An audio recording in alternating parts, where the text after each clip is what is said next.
సజీవస్వరం సజీవస్వరం ప్రతి మనిషిని ఆత్మీయ బాటలో నడిపించే స్వరం ప్రభు యేసు స్వరం ఆ క్రీస్తు స్వరం సజీవస్వరం.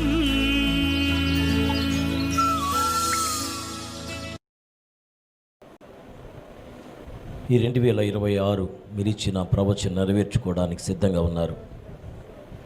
దాన్ని సిద్ధపరుచుకున్నారు, నెరవేర్చుతూ ఒక్కొక్కరిని ఆదరిస్తూ బలపరుస్తున్న దైవానికి వందనాలు.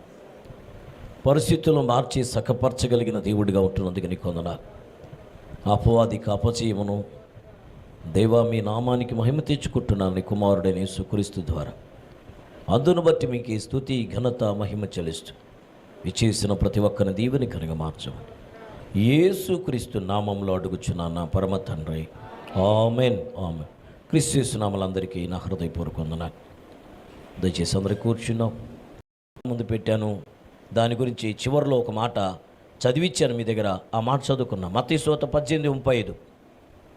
మీలో ప్రతి వాడును తన సహోదరుని ఎలా అంట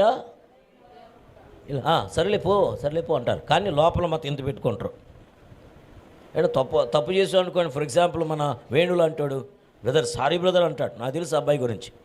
చిన్నదానికి తనకంటే చిన్నోళ్ళైనా కానీ తన పెద్దోడైనా కానీ ఏదైనా తప్పు చేయను, సారీ బ్రదర్ అంట. సరేలేపోవా పో అంటాడు. సరేలేపో అంటే అర్థం ఏంటి? నీ సంగతి ఇప్పుడు కాదు, తర్వాత చూస్తా అంటే నేను ఇంకా క్షమాపణ నీకు ఇవ్వలేదు. ఈరోజు చాలామంది బ్రతుకులు అలాగే ఉన్నాయి. హృదయపూర్వకంగా క్షమించరు, పేదాలతో మాట్లాడతారు. హృదయపూర్వకంగా క్షమించరు.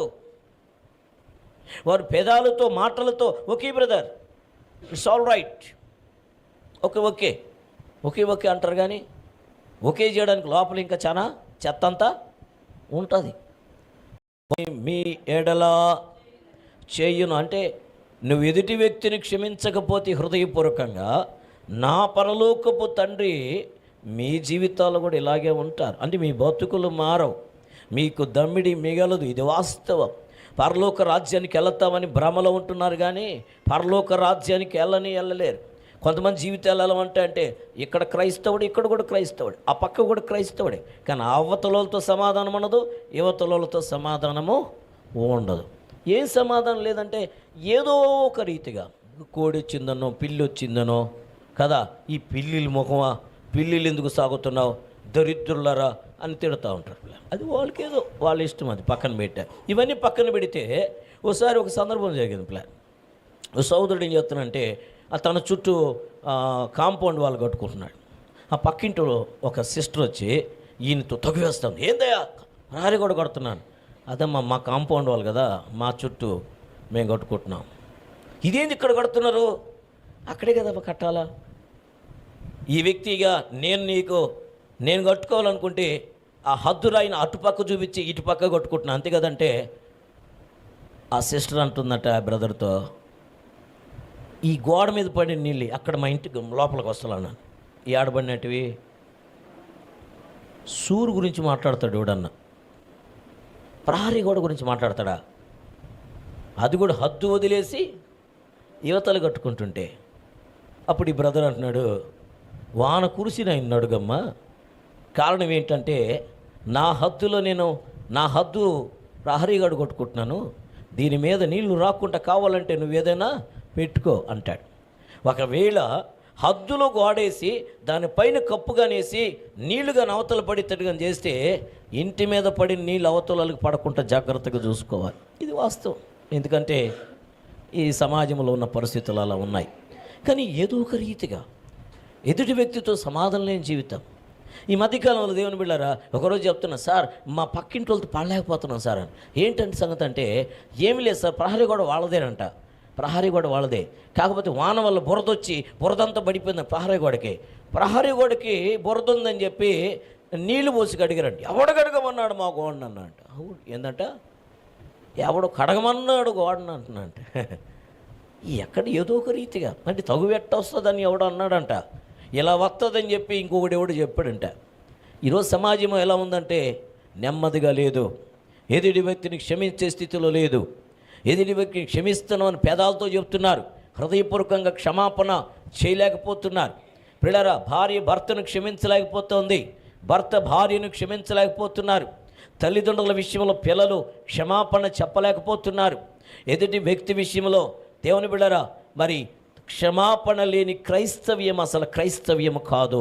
క్రైస్తవ్యమని చెప్పుకుంటే కాదు, నిజ క్రైస్తవుడు ఈ పరసంబంధమైన పరలోకపు ప్రార్థన శిష్యులకు నేర్పిన యేసుక్రీస్తు వారు నేర్పిన ప్రార్థనలో నా సారాంశం అది. ఈరోజు 7వ సందర్భం ఏంటంటే మమ్ము శోధనలోనికి తేకట. ఏంటంటే మమ్మల్ని శోధనలోనికి తేక దుష్టుని నుంచి మమ్మను తప్పించుము. ఇది చివరి ధ్యానాంశం. బిడ్డలు బాగా గమనించండి. చాలామంది జీవితాలు ఎలా ఉన్నాయంటే 7వ సందర్భంలో మనము ఈరోజు మన ధ్యానం అదొకటే, ఆ దేవుడు మమ్మల్ని మర్చిపోతున్నాడు. ఏంటంట దేవుడు మమ్మల్ని మర్చిపోతా ఉన్నాడు.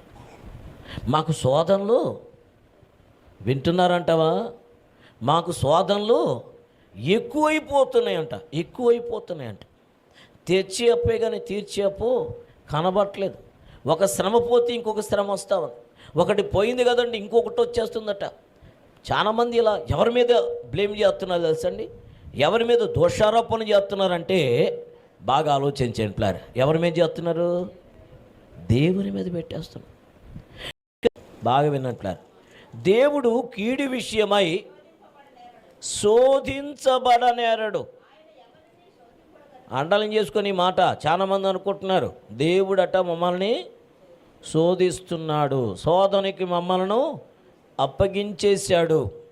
చాలామంది చెప్పేటువంటి దౌర్భాగ్యమైన మాటలు, అర్థం కాని లేఖనముల యొక్క గురించిన దేవుని యొక్క చిత్తమును గురించిన అవగాహన లేనటువంటి వారు మాట్లాడేటువంటి మాట అనమాట.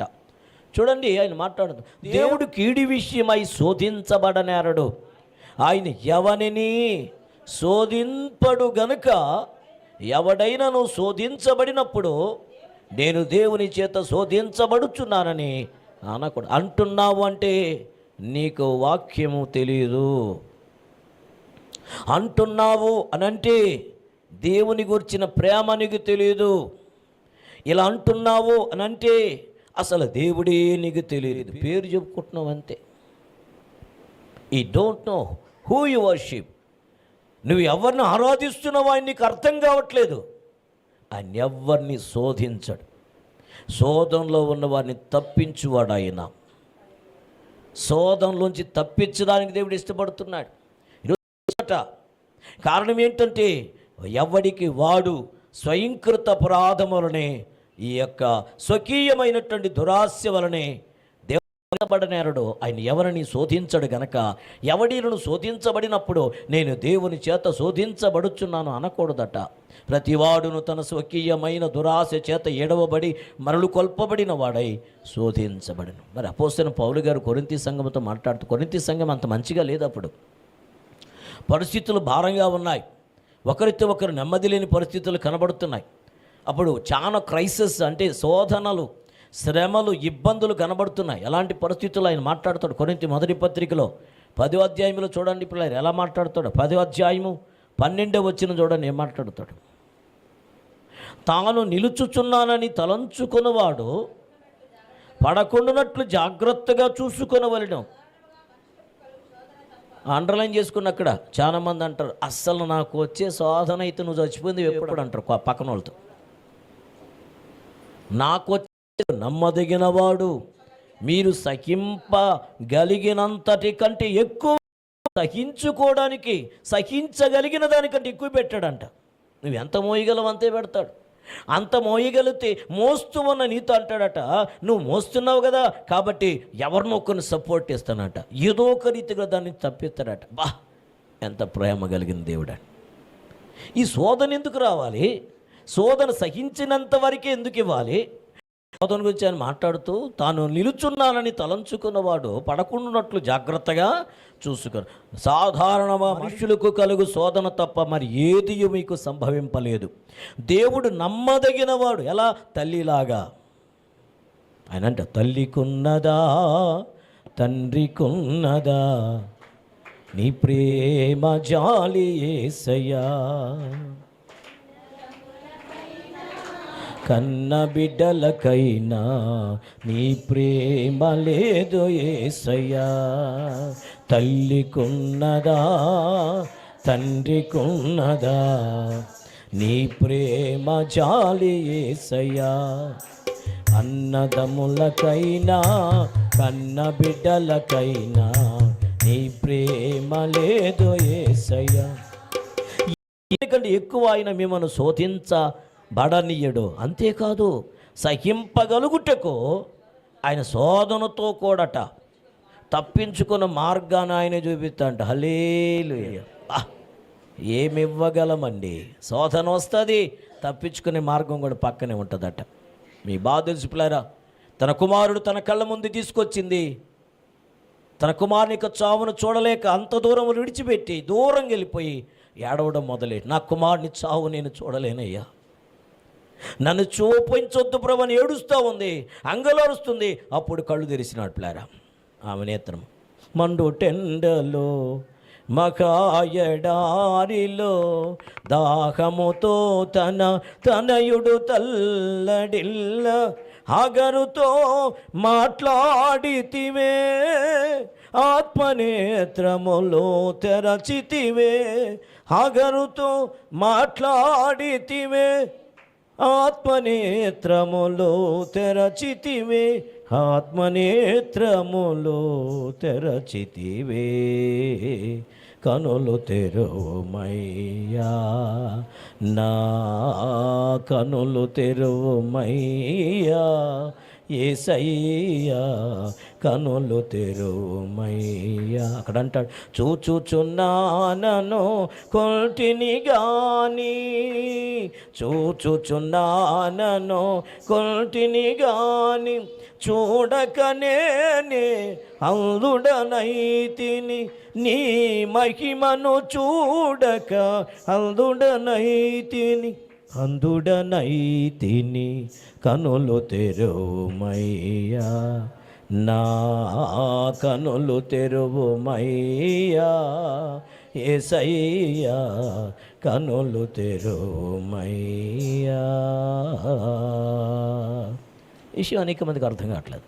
నువ్వు అర్థం చేసుకో, నీ దేవుడు ఎవరిని శోధించు. అందుకంటే మమ్మ శోధనలోకి తేక కీడు నుంచి తప్పించు. మరి ఎవరిని దేవుడు శోధించడు? మేము శోధించబడుతున్నామంటే దేవుడి మమ్మల్ని శోధించడని అనకూడదు, అనకూడదు. చాలామందికి అర్థం కాని పాఠాలు. ఆత్మదేవుడు తన యొక్క సంకల్పం కొరకు అడిగిన వారికి మాత్రమే, లేక నువ్వు అడిగితే నీకు, ఇంకొకరు అడిగితే వారికి మాత్రమే బయలుపరిచేటువంటి విషయాలు అవి. ఆత్మదేవుడిని ఆదరించడానికి, ఈరోజు నిలబెట్టడానికి అని సిద్ధంగా ఉన్నాడు. అందుకని ఆయన అంటాడు తర్వాత మాటల్లో, దేవుని బిడ్డలారా గమనించండి, శోధన తప్పించుకున్నటకు మార్గమును తానే కలుగు చేస్తాడట. కాబట్టి నా ప్రియులారా, విగ్రహార్థనకు దూరముగా పారిపోడి, బుద్ధిమంతులతో మాట్లాడినట్లు మీతో మాట్లాడుచున్నాను. నేను చెప్పు సంగతులని మీరే ఆలోచించుడి. అంటే మీ బుద్ధి లేకుండా ఉండొద్దు, జ్ఞానం లేకుండా ఉండొద్దు. ఎందుకు నాకే శోధన, ఎందుకు నాకే శ్రమ, ఎందుకు నాకే ఇబ్బంది అంటాడు. నీకే నువ్వు తెచ్చిపెట్టుకున్నావు. చాలామంది ఎలా బ్రతికిద్దాం అనుకుంటున్నారంటే, ఏదో ఒక రీతికి బ్రతికేద్దామండి, డబ్బులు కావాలండి, చూడండి ప్లారా, ఆహారం కావాలండి అని అంటాడు ప్లారా. చూడండి ఏం మాట్లాడుతున్నాడు. ఆహారము వలననే కాక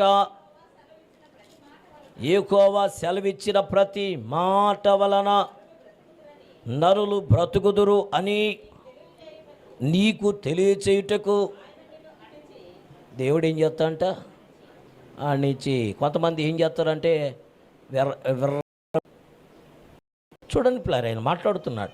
ఆహారము వలననే కాక యెహోవా సెలవిచ్చిన ప్రతి మాట వలన నరులు బ్రతుకుదురని నీకు తెలియజేయుటకు ఆయన నిన్ను, అంటే నన్ను కూడా. చదువుతున్న అక్క ఏదో చదువుతా ఉంది, నాతో కూడా మాట్లాడినట్టుంది. నన్ను మాట్లాడుతున్నానంటే మీ అందరి విషయంలో ఒక్కొక్కరిని వ్యక్తిగతంగా అంటాడు.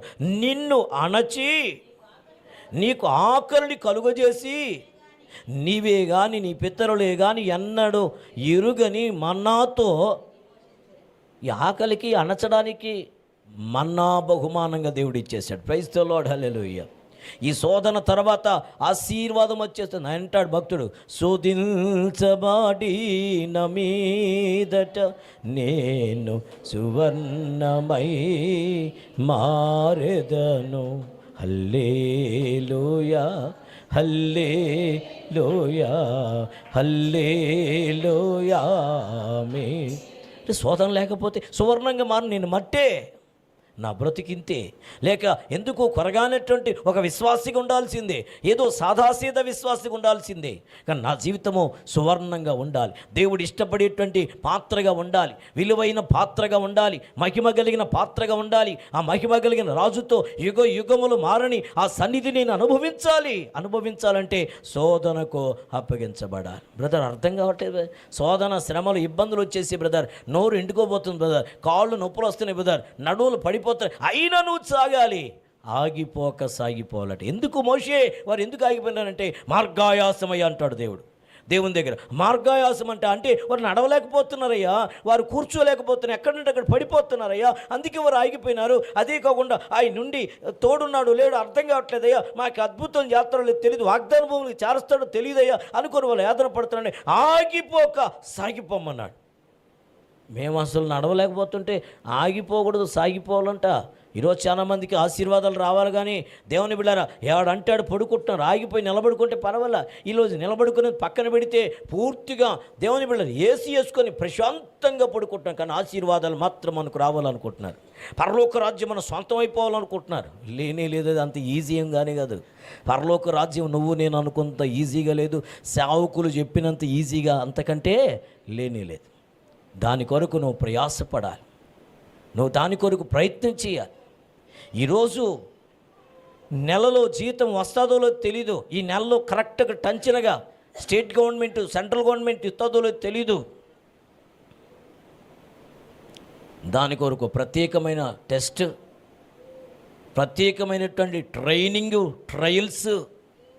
ఆయన అంటాడు పిల్లారా, ఒక వెహికల్ని 15 సంవత్సరాలు వాడుకునేది యుగ యుగములు దేవుని రాజ్యంలో ఉండాలంటే మనం అలా ఉండాలి అని అంటే కేవలం 15 సంవత్సరాలు కొద్ది రోజులు వాడుకునేటువంటి ఈ కార్ని ట్రైల్ వేసుకోబోండి సార్ అంటారు. కొత్త కార్ని ఇచ్చి ట్రైల్ వేసుకోబోండి సార్, బాగుందో లేదో చూడండి, ఫీచర్స్ ఎలా ఉన్నాయి చూడండి, ఈ సంబంధించినటువంటి పరిస్థితులు ఎలా ఉన్నాయి చూడండి అంటారు పిల్లలు. మరి ట్రైల్ టెస్ట్ అంటారు. టెస్ట్ అంటే దానికి అర్థం చూడండి, ఏ టెస్ట్ ఈజ్ ద దేవుని బిడ్డారా ప్రొసీజర్ ఫర్ ఎగ్జామినేషన్. పిల్లలు బాగా గమనించండి. టెస్ట్ దేనికి పెడుతున్నా అంటే మీకు బాగా తెలుసు పిల్లలు, ఎలిమెంటరీ స్కూల్లో, హై స్కూల్లో, లేకపోతే ఏ కాలేజీలకైనా యూనిట్లు ఉంటాయి పిల్లలు. యూనిట్ టెస్ట్లో లాస్ట్లో కలుస్తాయి అంటావా లేదంటారా? కొంచెం నోరు తెరిచి మాట్లాడండి. యూనిట్ టెస్ట్లో రాసినట్టు కలుస్తాయి అంటే వీళ్ళు చెప్తున్నారు. ఎక్కడ చదువుకున్నారు మా మీరు? నాకు అర్థం కావట్లేదే. పరలోక సంబంధం బోధన చేయడానికి దేవుడు ఇష్టపడ్డాడే. నేను స్టూడెంట్గా ఉంటూ 10th క్లాస్లో ఉంటూ కూడా 10th క్లాస్ పిల్లలకు కూడా నేను ట్యూషన్ చెప్పేవాడిని పిల్లలు. ఎందుకంటే నేను ఉండేది ఒక హెడ్ మాస్టర్ ఇంట్లోనే ఉండేవాడిని, అక్కడే పడుకునేవాడిని. అక్కడే ఉన్న స్థలంలో నెమ్మది ఉంటుంది. హల్లెలూయా. ఆయన సమాధానము కర్త, దాన్ని కొనసాగించేవాడు ఆయన ఒక్కడే. నీ కుటుంబం ఇలా ఉండాలనే ఉద్దేశంతోనే దేవుడి నీతో మాట్లాడుతున్నాడు. అది శోధన గురించి మాట్లాడుతూ ఇదేంటి బ్రదర్ అంటారేమో, అదే అసలైన సమాధానం. దేవుడు ఎవరిని శోధించాడని దేవుని గురించి ఎవడు అనకూడదు. ఆయన మాట్లాడుతున్న ఆహారం వలనే కాక యెహోవా సెలవిచ్చిన ప్రతి మాట వలన నరులు బ్రతుకుతారని నీకు తెలియచేయుటకండి. ఇదంట మరి అన్నం వల్లనే కదరా బ్రతకాల్సింది, దేవుని నోట నుండి వచ్చి ప్రతి మాట అంట. అంటే శాపం పెట్టినా అక్కడ ఏదో మన కొరకు మేలు దాచివించి, శ్రమకు అప్పగించినా అక్కడ మనకేదో పాఠము నేర్పిస్తున్నాడు. శ్రమపడిన మేలు జరిగిన ఏ కోణములో ఉన్నా దేవుడు మన కొరకు మేలే దాచి ఉంచాడు. హల్లెలూయా. చూడండి, అందుకే అంటాడు పిల్లారా, తెలియచేటుకు ఆయన నిన్ను అణచి నీకు ఆకలిని కలుగజేసి, నీవే కానీ నీ పితరులే కానీ ఎన్నడెరుగని మన్నాతో నిన్ను పోషించును. ఈ 40 సంవత్సరములు నీవు వేసుకొనిన బట్టలు పాతగెలలేదే, కాపాడింది ఎవడు? బట్టలు పాతగెలకుంటా అంటే అబ్బా ఇంతకు మునిపి వేసుకున్నాం, ఓ అరగంట కల్లా మన బట్టలన్నీ పాతగిలిపోతున్నాయి. మన బట్టలు అనుకుంటున్నాం ఇప్పుడు కొత్త బట్టగా వేసుకునేది, ఇప్పుడిగా తొమ్మిచ్చేసుకుంది, ఇప్పుడిగా సెంట్ వేసుకుంది. కానీ మనకు తెలియకుండా మన యొక్క వాసన మనకు భారం అనిపిస్తుంది. కానీ ఇక్కడ ఏమంటారు చూడండి ప్లారా, ఈ 40 సంవత్సరంలో వేసుకున్న బట్టలు పాతగెలలేదు, నీ కాళ్ళు వాయలేదు. ఒకడు తన కుమారుని ఎట్లు శిక్షించునో అట్లే నీ దేవుడిని. ఈరోజు చాలామంది అనుకుంటున్నారు శిక్ష అంటే ఎవరో వచ్చి కిరాతకుడు వచ్చి శిక్షించడం అనుకుంటున్నారు. తన కుమారుని తండ్రి ఎలాగని శిక్షిస్తాడో అట్లే నీ దేవుడిని యెహోవా శిక్షించువాడని నువ్వు తెలుసుకొని ఆయన మార్గములు నడుచుకున్నట్లును ఆయనకు భయపడినట్లును నీ దేవుడిని యెహోవా ఆజ్ఞలను గైకొనవలెను. నీ దేవుడిని యెహోవా నిన్ను మంచి దేశంలో ప్రవేశపెట్టును. చప్పట్లు కొట్టి దేవుని మహిమపరచండి. నీ దేవుడిని యెహోవా నిన్ను మంచి దేశంలో ప్రవేశపెట్టును. ఆ దేశం ఎలా ఉంటుంది? నీటి వాగులను నువ్వు గ్రహించాలి అంటే దట్ ఈస్ ద ఎగ్జామినేషన్ అంట. చూసండి, ఏ టెస్ట్ ఈస్ ద ప్రాసెస్, దేవుని ప్రొసీజర్ ఎగ్జామినేషన్. రక్షించడానికి ఈ టెస్ట్ పెడతాడంట, ట్రైల్ అనేటువంటి మాటకు అంటాడు. ఈ దేవుని బిళ్ళారా, ఈ ఫార్ములా ఎగ్జామినేషన్ అంట. దేవుని ఒక ఎగ్జామ్ జరగాలంటే ఫార్ములా ముందు చెప్తాండి. నేను ప్రీ ఫైనల్ చెప్పాను కదండి, ప్రీ ఫైనల్ ఎగ్జామ్లో ఫస్ట్ ఏ దాంట్లో ఇన్ని ఉంటాయి, ఎన్ని రాయాలో చెప్తాడు, ఒక్కొక్క దానికి ఎన్ని మార్కులు ఉంటాయి చెప్తాడు. తర్వాత బిలో ఇలా ఉంటాయి, సిలో ఇలా ఉంటుంది. ఇది ట్రైల్ అనమాట. Trial examination. Trial examination is a దేవుని బిళ్ళరా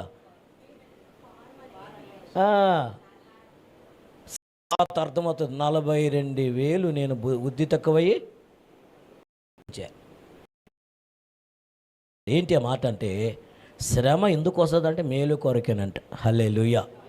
శ్రమ ఎందుకు వస్తుందండి? మీకు అర్థమైంది నేను చెప్తాను ప్లార్. జ్వరం వచ్చేసింది, శరీరం అంతా బలహీనంగా ఉంది, నీరసం వచ్చేసింది. దేవుని బిళ్ళరా, ఒళ్ళంతా వేడిగా ఉంది, నడవలేకపోతున్నావు, నీరసంగా ఉన్నావు, పడుకుంటున్నావు. దేవుని బిళ్ళ గమనించండి, అసలు జ్వరం వచ్చింది అంటే నేనైతే చెప్తాను మేలు కొరకే. వెంటనే ఏం చేయకూడదు? ట్యాబ్లెట్ వేసుకోకూడదు. మరి ఏం చేయాలి? అది రాని సెగ, రాని వేడి, రాని మెడికల్లో తిడతారు. కానీ రహస్యం ఏంటంటే, అలా వచ్చినప్పుడే లోపల ఉన్నటువంటి కొన్ని బ్యాక్టీరియా, చెడు బ్యాక్టీరియా అంతా కాలిపోద్ది.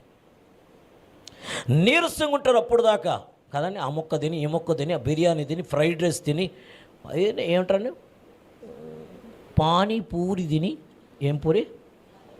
పానీపూరి అంటే దీన్ని నేనేదో స్పెషల్ అనుకునే అక్కడ పోయి నిలబడుకున్నా. ఈ పూరి ఒకటి చిన్నది ఉంది, ఇట్లా హోల్ పడుతున్నారు.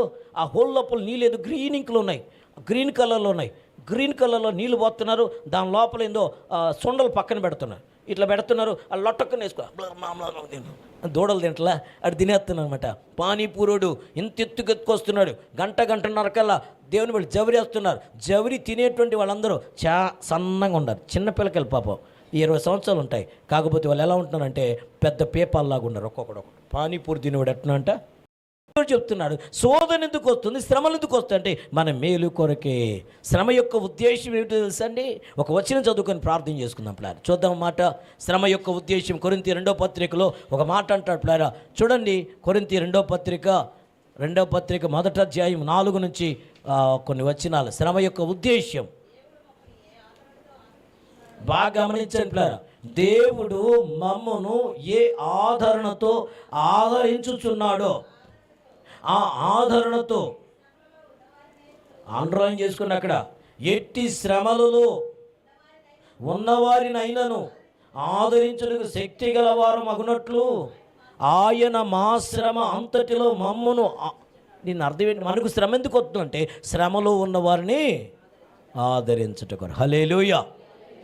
నిజమైన దైవ సేవకుడు శ్రమల గుండానే వెళుతాడండి. సుఖాలు సౌఖ్యాలు కోరుకుంటా, ఫెసిలిటీస్ కోరుకుంటే వెళ్ళడు.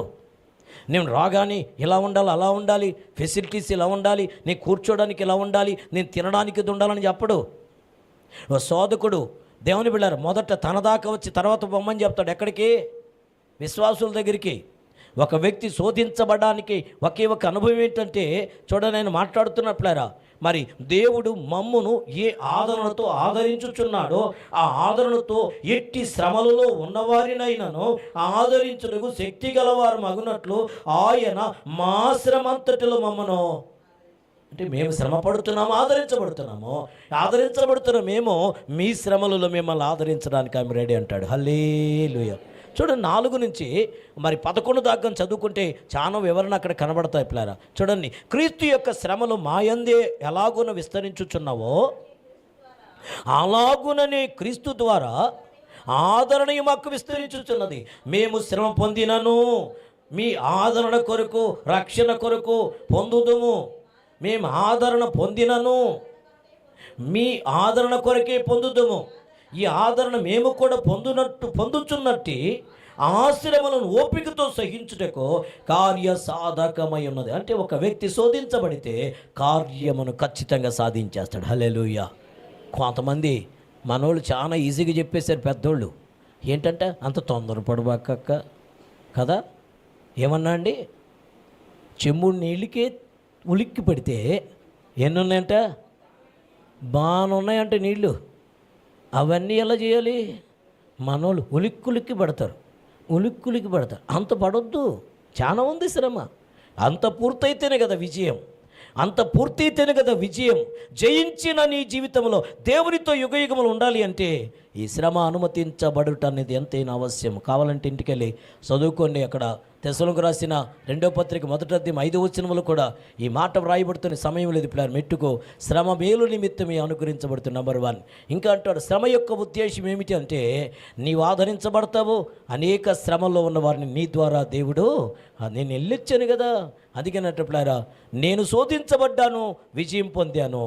ఆయన అంటాడు, లోకములో మీకు శ్రమ కలుగును, అయినను ధైర్యము తెచ్చుకునండి. ఏం చూసేయా అని అంటే నేను లోకమును జయించేసానంట.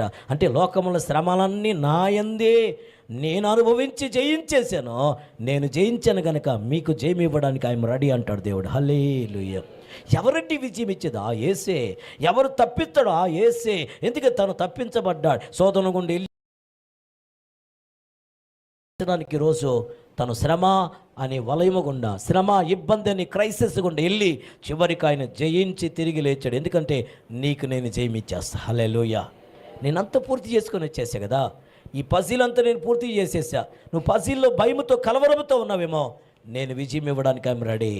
ఇది ఎక్కడంటా అంటే పిల్లారా, ఇంటికి వెళ్ళి చదువుకో. రోమాగ్రంథం 8వ అధ్యాయంలో 17వ మాట 30వ మాట, కొలస్సీయులకు రాసిన పత్రిక 1వ అధ్యాయం 24లో, హెబ్రీ 5వ అధ్యాయం 8వ వచనంలో సర్వశక్తులు దేవుడు చెప్తారు. పేతురు 1వ పత్రిక 4వ అధ్యాయం 12 నుంచి 16లో దేవుని యొక్క వాక్యం చెప్తుంది పిల్లలు. 5వ అధ్యాయం 1వ వచనం ప్రకటన 1:9 అంటాడు. ఆయన మాట్లాడు, క్రీస్తు యొక్క శ్రమలలో మనం పాలు పొందినంతగా ఆనందించాలట. శ్రమ రాగానే మనం ఏం చేయాలండి? పౌలు గారు అంటాడు, క్రీస్తు మిగిలిచిన శ్రమలను నేను అనుభవించడానికి రెడీ అన్నాడు. హల్లెలూయా. ఆయన ఒక్కసారి కొరడా దెబ్బలు కొట్టబడ్డాడు. ఈ ఎన్నిసార్లు కొట్టబడ్డా అంట? ఒక్కసారి 39, ఒకటి తక్కువ 40 కొరడా దెబ్బలు కొట్టబడ్డాడు. నేనైతే అంటాడు పౌలు గారు. ఎన్నిసార్లట? బెత్తముతో చెప్పాలి ఇప్పుడు. అదే ఇదే అది ముమ్మారా గదిలోకి వెళ్ళట నీ పరలోక చేయమంటున్నాడు. బహిరంగంగా ప్రార్థన చేయొద్దంటాడు. నేర్పిన ప్రభు సంబంధమైన పరలోకపు ప్రార్థన. ఈ ప్రార్థన మన స్థితిగతులు మార్చివేయబోతుంది. ఈరోజు మన జీవితం తండ్రికరంగా ఉండబోతా ఉంది. వీలైతే అందరూ మోకరిదలేదు లేచి నిలబడుకున్న కాళ్ళు భారంగా ఉన్నాయంటే ఆరాధిస్తుండగా ఆత్మదేవుడిని తాకబోతున్నాడు. ఆశ్చర్యకరణ దేవుని సమాధానాన్ని సొంతం చేసుకోబోతున్నా. ఉన్న స్థలం చాలు యేసయ్యా, నీ వెంటే నేను ఉంటానేసయ్యా. నీ మాట చాలయ్యా, నీ చూపు చాలయ్యా, నీ తోడు చాలయ్యా, నీ నీడ చాలయ్యా. నీ మాట చాలయ్యా, నీ చూపు చాలయ్యా, నీ తోడు చాలయ్యా, నీ నీడ చాలయ్యా. నీ ఉంటే నాకు చాలు యేసయ్యా, నీ వెంటే నే ఉంటానేసయ్యా. అందరూ కలిసి నీ ఉంటే నాకు చాలు యేసయ్యా, నీ వెంటే నేను ఉంటానేసయ్యా. నీ మాట చాలయ్యా, నీ చూపు చాలయ్యా, నీ తోడు చాలయ్యా, నీ నీడ చాలయ్యా. నీ మాట చాలయ్యా, ఎన్ని బాధలున్నను ఇబ్బందులైనను,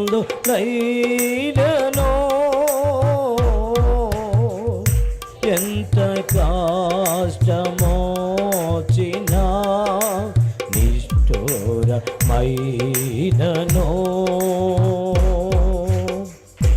ఎన్ని బాధలున్నను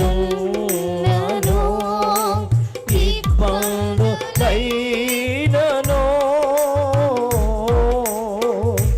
ఎంత కష్టము వచ్చినా నిష్ఠురమైనను, నీ మాట చాలయ్యా యేసయ్యా. స్తోత్రమయ్యా. అవునయ్యా, కన్నీరు వేదన కష్టాల్లో నువ్వు ఉంటే చాలు ప్రభు అని యోబు మాట్లాడుతున్నాడు. హబక్కు కట్టున్నాడు, ఏది ఉన్నా లేకపోయినా నీ మాట చాలయ్యా, నువ్వు ఉంటే చాలు ప్రభు అంటున్నాడు. నీ తోడు చాలయ్యా, నీ నీడ చాలయ్యా, నీ ఉంటే నాకు చాలు యేసయ్యా, నీ వెంటే నేను ఉంటానేసయ్యా, నీ ఉంటే నాకు చాలు యేసయ్యా. ఈ మాట చెప్తాం అందరూ, నీ వెంటే నేను ఉంటానేసయ్యా. బ్రతుకున్నావా పగిలినా కడలి పాలైనను, అలలు ముంచి వేసినా ఆశలు అణగారినా యేసయ్యా. బ్రతుకున్నావా పగిలినా కడలి పాలైనను,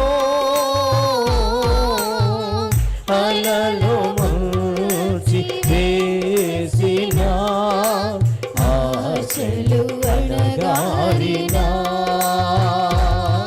నీ మాట చాలయ్యా. చెప్తాయి మాట, నీ తోడు చాలయ్యా, నీ నీడ చాలయ్యా, నీ మాట చాలయ్యా యేసయ్యా. స్తోత్రమయ్యా. నీ తోడు చాలయ్యా, నీ నీడ చాలయ్యా, నీ ఉంటే నాకు చాలు యేసయ్యా, నీ వెంటే నేను ఉంటానేసయ్యా. స్వరమెత్తి నీ ఉంటే నాకు చాలు యేసయ్యా. అన్ని పనేయ్యా, నువ్వు ఉంటే చాలు ప్రభువా. ఇబ్బంది ఉన్న, అనారోగ్యమున్న, బలహీనత ఉన్న, అనేక చాలు యేసయ్యా, నీ వెంటే నేను ఉంటానేసయ్యా, నీ ఉంటే నాకు చాలు యేసయ్యా. Oh yes, you are along with me, Lord. Your name is Emmanuel. Oh riba baba shabala bara bara bara bara నీ తోడు చాలయ్యా, నీ నీడ చాలయ్యా, నీ మాట చాలయ్యా, నీ చూపు చాలయ్యా, నీ తోడు చాలయ్యా, నీ నీడ చాలయ్యా, నీ మాట చాలయ్యా, నీ చూపు చాలయ్యా, నీ తోడు చాలయ్యా, నీ నీడ చాలయ్యా, నీ మాట చాలయ్యా, నీ చూపు చాలయ్యా, నీ తోడు చాలయ్యా, నీ నీడ చాలయ్యా, యేసయ్యా.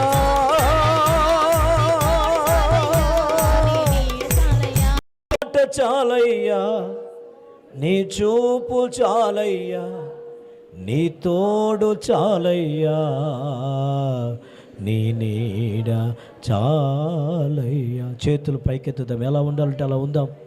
దేవుని సన్నిధి తాకి బలపరిచే సమయం ఇది. సన్నిహితంగా ఉపవాసం అని అర్థం తెలిసి, ఉప అంటే సమీపంగా, వాసం అంటే దేవునితో సమీపంగా మారే సమయం ఇది. స్థితులు మార్చగలిగిన సమయం ఇదే. Today onwards, today right now దేవుని సన్నిధి అనుభవించే సమయం ఇదే. హల్లెలూయా, హల్లెలూయా, హల్లెలూయా, హల్లెలూయా, హల్లెలూయా, హల్లెలూయా, హల్లెలూయా. నీకు ఇలలో ఏదియో, నువ్వు చాలిన దేవుడు, నువ్వంటే చాలు ప్రభువా. నీ మాట, నీ చూపు, నీ తోడు చాలు ప్రభువా అని పరిచే సమయం ఇది. సత్సయ్యుడు సంధించే సమయం ఇది. శోధనలోనికి తేక మమ్మల్ని కీడు నుంచి తప్పించమయ్యా. నిజమే ఆశీర్వదించుటకు ఆయన అంటాడు, 10 దినములు నీకు శ్రమ కలిగిను, అయినను ధైర్యం తెచ్చుకొనుడి. ఈ శ్రమ శోధన ఎందుకో తెలుసా? కిరీట బహుమానం ఇచ్చుట కొరకే. నిన్ను కలిగిన మా దేవాన్ని కొందనాలు స్తోత్రములేసయ్యా.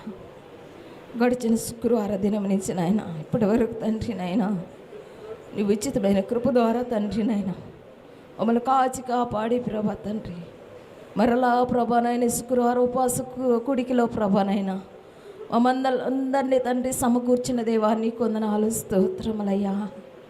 అవును ప్రభా తండ్రి, నీవు ఉంటే నిన్ను నాయన స్తుతించి నిన్ను గణపరిచిన ఆయన నీ సన్నిధానంలో తండ్రి మేమందరం నాయన సాక్ష్యం చెప్పినట్టు మమ్మల్ని ఆశీర్వదించమని సమస్తం నీ హస్తాలకు ఒప్పగించుకుంటూ మా యేసు పరిశుద్ధ నామం ద్వారా అడిగి వేడుకుంటున్నాం తండ్రి, ఆమేన్. రక్షించబడటమే కాకుండా నీ కార్యముల చేత నీ రాజ్యాలను నింపుతున్నందుకు నీ వందనాలు. సంఘ సవాసంలో ప్రతి బిడ్డలను వర్ధిల్లు చెన్నాయి ప్రభువా. తన శిష్యులకు నేర్పిన ప్రార్థనను ధ్యానించడానికి కృపనిచ్చినందుకు నీకు వందనాలు తండ్రి. 7 సందర్భాల్లో నీ సన్నిధిని ఉదయింపచేయండి. ప్రతి ఒక్కరి హృదయాల్లో అంతరంగంలో నీ కొరకు సాక్షిగా నిలబెట్టమని పరలోకమదన మా తండ్రి మీ నామం పరిశుద్ధపరచబడునుగా కన్నా 2వ అనుభవం నాయనా. నిజమే నాయన తండ్రి, నీ రాజ్యమను గురించిన అనుభవం నా ప్రభు, నీ చిత్తమను గురించిన అనుభవం ప్రభువా. అంతకంటే ప్రముఖంగా నైనా నీ యొక్క చిత్తము మా పక్షంగా పరలోకము జరుగుతున్న భూలోకము జరుగునుగా కంటూ నా ప్రభా నీ యొక్క రాజ్యము గురించి ప్రత్యేక దర్శనము కలిగిన వారమే ప్రభా తండ్రి. నాయన మరణస్తులను క్షమించిన ప్రకారం మరణమును క్షమించే ధన్యతను దయచేసి అన్నిటికీ మించిన ప్రభా నయము శోధనలు క్షమించేటువంటి మనస్సుని, మంచి సిద్ధ మనసుని ఇచ్చావు నీకు వందనాలు. వీటన్నిటికి మించి శోధనలు సహించటమే కాకుండా ప్రభువా నీ యొక్క శ్రమలలో పాలిపొందునట్లుగా ఆనందించి పరలోకాన్ని స్వతంత్రించుకున్న భాగ్యమనిచ్చేందుకు స్తుతి ఘనత మహిమా ప్రభావాలు చెల్లిస్తూ విత్తబడిన వాక్యాన్ని ఫలభరితంగా నిలబెడతాను నమ్ముతూ ఎంతమంది వాక్యంగా స్వీకరించి నీ సంకల్పానికి అప్పగించుకున్న వారిని దీవిస్తాను నమ్ముతూ శీఘ్రముగా రానున్న తమ ప్రియకుమారుడు మా రక్షకుడు సజీవుడు యేసు సజీవ నామములో ప్రార్థించి పొంది ఉన్నాము నా పరమ తండ్రి, ఆమెన్, ఆమెన్, ఆమెన్. మన కలిసి ప్రభు ప్రార్థన ఆశీర్వాదం తీసుకున్నాం. పరలోకమందున మా తండ్రి, నీ నామం పరిశుద్ధపరచబడునుగాక, నీ రాజ్యం మాకొచ్చునుగాక, నీ చిత్తం పరలోకమని జరుగుచున్నట్లు భూమి ఎందును జరుగునుగాక. మరుదినాహార నేడు మాకు దయచేయం. మెడల అపరాధము చేసిన వారిని మేము క్షమించిన ప్రకారం మా అపరాధములు క్షమించండి. మా శోధనలోకి తేక కీడుని తప్పించండి. రాజ్యము, శక్తి, మహిమ నిరంతరము నీవైనావు తండ్రి, ఆమేన్. పరమ తండ్రి నా దేవుని ప్రేమ, యేసుక్రీస్తు వారి యొక్క అపారమని కృప, పరిశుద్ధాత్మ దేవుని యొక్క అన్యోన్యత సన్నది, సమాధానము, ఆదరణ, ఆశీర్వాదం కూడిన మనకు లోక సకల పరిశుద్ధులకు ప్రముఖంగా ఆయన దయాపూర్వకం సంకల్పానికి అప్పగించుకొని ఉపవాస కూడికలో వచ్చి ఆసక్తి కలిగిన ప్రతి ఒక్కరికి, లైవ్లో ఉంటున్న ప్రతి ఒక్కరికి సదాత్తుడై సాక్షిగా నిలబెట్టి కాపాడునుగాక. ఆమేన్. ఆశీర్వాద